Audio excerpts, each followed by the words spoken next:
ಪರಂ ಶಾಂತಿ Kannada ಯೂಟ್ಯೂब channel परम शांति बेहद ज्ञानಕ್ಕೆ ಸ್ವಾಗತ। मेरे बच्चों का अकल्याण हो ही नहीं सकता।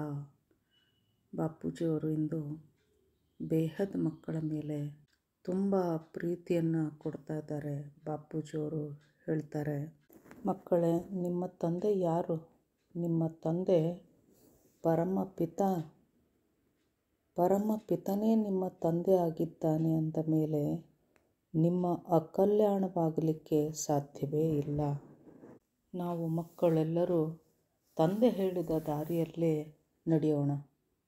ನಾವು ಸಹ ವಿಶ್ವ ಕಲ್ಯಾಣಕಾರಿ, ವಿಶ್ವ ಸೇವಾಧಾರಿ ಮಕ್ಕಳಾಗಿದ್ದೇವೆ।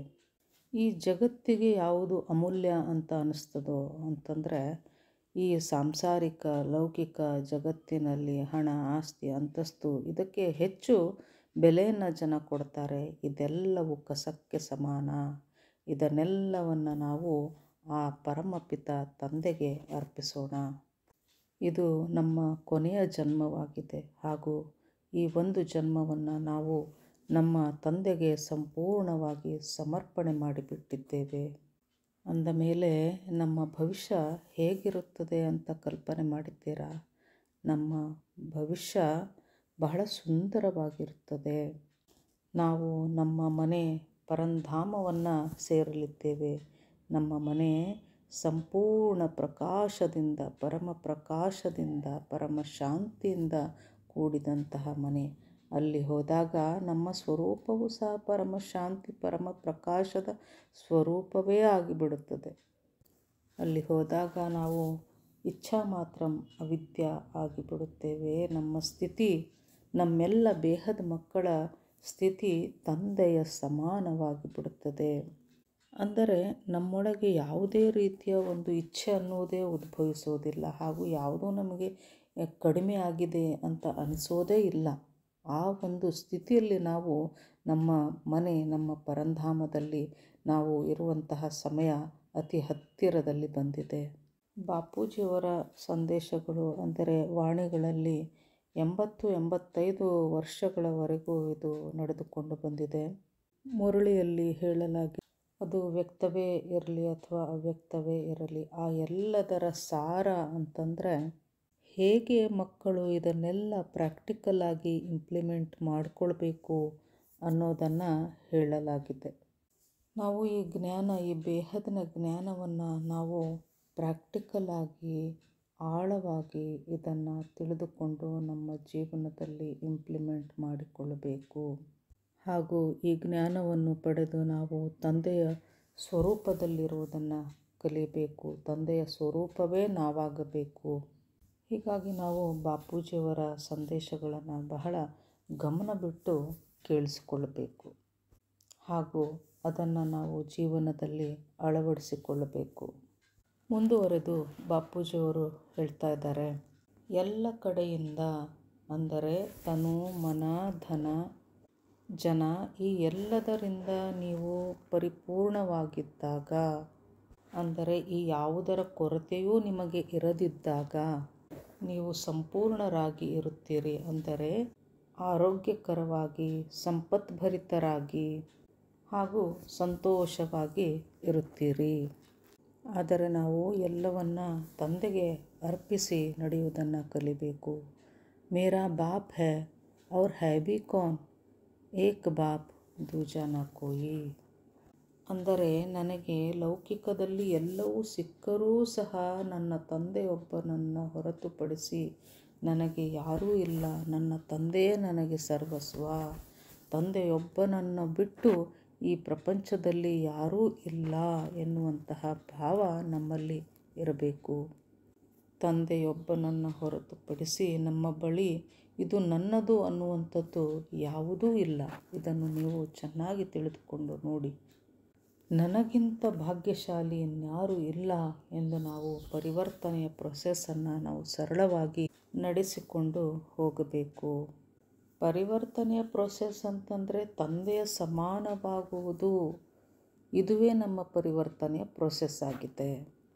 ಇದುವೇ ನಮ್ಮ ಸ್ವಪರಿವರ್ತನೆಯಾಗಿದೆ ಹಾಗೂ ಇದುವೇ ಸೀಟ್ನಲ್ಲಿ ಸೆಟ್ ಆಗುವುದು ಎಂಬುದು ಇದರ ಅರ್ಥ। ಸದಾ ತಂದೆಯ ಸ್ವರೂಪದಲ್ಲಿ ಇರುವುದನ್ನು ನಾವು ದಿನೇ ದಿನೇ ಅಭ್ಯಾಸವನ್ನು ಹೆಚ್ಚಿಸುತ್ತಾ ಹೋಗಬೇಕು. ಅದೆಷ್ಟೋ ಸಾರಿ ಅಂತಂದರೆ 1 ಗಂಟೆ 2 ಗಂಟೆ 3 ಗಂಟೆ ಬಹಳ ಸಮಯದವರೆಗೆ ನಾವು ನಮ್ಮ ಸೀಟ್ನಲ್ಲಿ ಸೆಟ್ಟಾಗಿರುತ್ತೇವೆ, ಅಂದರೆ ಆತ್ಮಸ್ವರೂಪದಲ್ಲಿಯೇ ಇರುತ್ತೇವೆ. ಆದರೆ ಮತ್ತೆ ನಾವು ನಮ್ಮ ಸೀಟನ್ನು ಬಿಟ್ಟು ಕೆಳಗೆ ಇಳಿದು ಬಿಡುತ್ತೇವೆ. ನಾವು ಸಂಪೂರ್ಣ ಸೀಟಿನಲ್ಲಿ ಸೆಟ್ಟಾದಾಗ, ಅಂದರೆ ಆ ತಂದೆಯ ಸ್ಮರಣೆಯಲ್ಲಿಯೇ ಇದ್ದಾಗ ಎಲ್ಲವನ್ನು ಆ ತಂದೆಯೇ ಮಾಡಿಕೊಂಡು ಹೋಗುತ್ತಾನೆ. ನಮ್ಮ ಕರ್ತವ್ಯ ಏನು, ನಮ್ಮ ಕೆಲಸವೇನು, ಸದಾ ನಾವು ನಮ್ಮ ತಂದೆಯ ಸಮಾನ ಜೀವನವನ್ನು ಬದುಕುವುದನ್ನು ಕಲಿಬೇಕು. ಅಂದರೆ ತಂದೆಯ ಸ್ವರೂಪದಲ್ಲಿರಬೇಕು. ನಮ್ಮ ಸಂಪನ್ನ ಸ್ವರೂಪ ಅಂದರೆ ನಮ್ಮ ಆಕಾರಿ ಸ್ವರೂಪ, ಅದು ನಮ್ಮ ಈ ಸಾಕಾರಿ ಶರೀರ ಎಂದು ತಯಾರಾಗುತ್ತದೆ ಎಂದು ಅದು ಕಾದು ಕುಳಿತಿದೆ.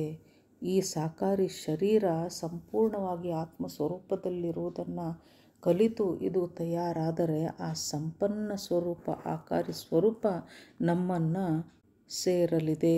ಆಗ ನಾವು ಸಂಪೂರ್ಣರಾಗುತ್ತೇವೆ.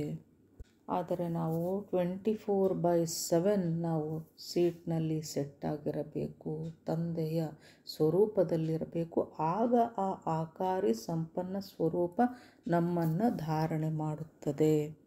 ಆಕಾರಿ ಹಾಗೂ ಸಾಕಾರಿ ಈ ಎರಡರ ಫ್ರೀಕ್ವೆನ್ಸಿ ಒಂದೇ ಆದಾಗ, ಆಕಾರಿಯು ಈ ಸಾಕಾರಿ ಶರೀರವನ್ನು ಧಾರಣೆ ಮಾಡಿದಾಗ ಆಕಾರಿ ಸ್ವರೂಪ ನಮ್ಮ ಈ ಸಾಕಾರಿ ಶರೀರವನ್ನು ಕನ್ವರ್ಟ್ ಮಾಡುತ್ತಾ ಹೋಗುತ್ತದೆ. ನಮ್ಮ ಶರೀರ ಕನ್ವರ್ಟ್ ಆಗುತ್ತಿದ್ದ ಹಾಗೆ ತಂದೆಯು ಪ್ರತ್ಯಕ್ಷನಾಗುತ್ತಾನೆ. ಅಂದರೆ ನಾವು ಮಕ್ಕಳು ತಂದೆಯನ್ನು ಸಾಕ್ಷಾತ್ಕಾರ ಪಡಿಸುತ್ತೇವೆ. ಈ ರೀತಿ ನಾವು ಸಂಪೂರ್ಣ ವಿಶ್ವದ ಕಲ್ಯಾಣವನ್ನು ಮಾಡಿ ನಾವು ನಮ್ಮ ಮನೆಯನ್ನು ಸೇರುತ್ತೇವೆ.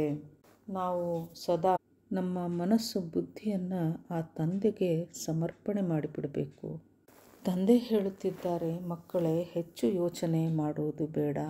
ನಿಮ್ಮ ಕಲ್ಯಾಣಕ್ಕಾಗಿ, ನಿಮ್ಮ ಒಳ್ಳೆಯದಕ್ಕಾಗಿಯೇ ನಾನು ಈ ಧರೆಗೆ ಬಂದಿದ್ದೇನೆ. ಮಕ್ಕಳ ಕಲ್ಯಾಣ ಅಂದರೆ ಏನು? ಯಾವುದೇ ಲೌಕಿಕ ವಸ್ತುಗಳ ಪ್ರಾಪ್ತಿ ಮಕ್ಕಳ ಕಲ್ಯಾಣವಲ್ಲ. ಇದನ್ನು ನಾವು ಚೆನ್ನಾಗಿ ಅರ್ಥ ಮಾಡಿಕೊಳ್ಬೇಕು. ಹಾಗೂ ಎಂದಿಗೂ ಸಹ ನಾವು ಯಾವುದೇ ಒಂದು ಲೌಕಿಕ ವಸ್ತುವಿನ ಇಚ್ಛೆಯನ್ನು ಬಾಪೂಜಿಯವರ ಮುಂದೆ ಇಡಲೇಬಾರದು. ಅಂದರೆ ನಮ್ಮ ಸ್ಥಿತಿ ಹೇಗೆ ಆಗಬೇಕು ಅಂತಂದರೆ, ವಿಶ್ವ ಕಲ್ಯಾಣ, ವಿಶ್ವ ಸೇವೆಯೇ ನನ್ನ ಕರ್ತವ್ಯವಾಗಬೇಕು. ಅಂದರೆ ಪರಮ ಶಾಂತಿಯ ವೈಬ್ರೇಷನ್ನಿಂದ ಸಂಪೂರ್ಣ ವಿಶ್ವದ ಕಲ್ಯಾಣ ಮಾಡುವುದೇ ನನ್ನ ಸುಪ್ರೀಂ ಗುರಿಯಾಗಬೇಕು. ಹೀಗಾಗಿ ತಂದೆ ಹೇಳುತ್ತಿದ್ದಾರೆ, ಮಕ್ಕಳೇ, ನೀವು ಚಿಂತೆಯನ್ನು ಬಿಟ್ಟು ಬಿಡಿ, ಯಾವುದೇ ವಿಚಾರ ಮಾಡಬೇಡಿ, ಮನಸ್ಸನ್ನು ಹಗುರವಾಗಿಟ್ಟುಕೊಳ್ಳಿ. ನಾವು ಬೇಹದ್ ಮಕ್ಕಳು, ಪವರ್ಫುಲ್ ಮಕ್ಕಳಾಗಿದ್ದೇವೆ. ನಾವು ಮನಸ್ಸನ್ನು ಬಹಳ ಹಗುರವಾಗಿಟ್ಟುಕೊಂಡು ಈ ಶರೀರವನ್ನು ನಡೆಸುವಂತಹ ಆತ್ಮ, ಅದು ಈ ಶರೀರದ ಮಾಲೀಕ ಎನ್ನುವುದನ್ನು ನಾವು ಎಂದೂ ಮರೆಯಬಾರದು. ಈ ಪ್ರಕೃತಿಯ ಈ ಮಾಯೆಯ ಮಧ್ಯದಲ್ಲಿದ್ದು ನಾವು ವಿಶ್ವ ಪರಿವರ್ತನೆಯನ್ನು ಮಾಡಬೇಕಿದೆ.